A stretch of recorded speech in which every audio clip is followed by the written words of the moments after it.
Hello everyone, Priyanka's किचनमध्ये तुमचं सर्वांचं स्वागत आहे. आज आपण स्प्राउट्सचा चिला किंवा धिरडे बनवणार आहे, जे की वेट लॉससाठी पण खूप चांगलं ऑप्शन आहे. चला मग कसं बनवायचं ते बघूया. सर्वप्रथम मोड आलेले मूग व मटकी मिक्स करून सारख्या प्रमाणात मिक्सरमध्ये बारीक वाटून घ्या. नंतर त्यामध्ये बारीक खिसलेले गाजर, बीट व बारीक कापलेला कांदा, एक छोटी शिमला मिरची व 2-3 बारीक कापलेल्या हिरव्या मिरच्या आणि कोथिंबीर हे सगळे टाकून मिक्स करावे आणि नंतर त्यामध्ये एक छोटा चम्मच धनेपूड आणि चवीनुसार लाल तिखट व मीठ घालावे.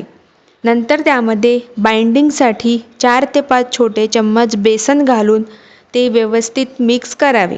मग तवा गरम करून त्याला थोडे तेल लावून पडीने मिश्रण तव्यावर गोलाकार पसरवून दोन्ही बाजूंनी सोनेरी रंग येईपर्यंत मध्यम आचेवर भाजून घ्यावे.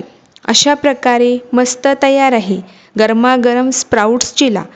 तो पुदिना चटणी किंवा सॉससोबत सर्व करा. जर तुम्हाला सकाळच्या नाश्त्यासाठी काहीतरी हेल्दी व प्रोटीनयुक्त हवे असेल तर ही रेसिपी नक्की ट्राय करा आणि आपल्या चॅनलला लाईक, सबस्क्राईब नक्की करा. धन्यवाद.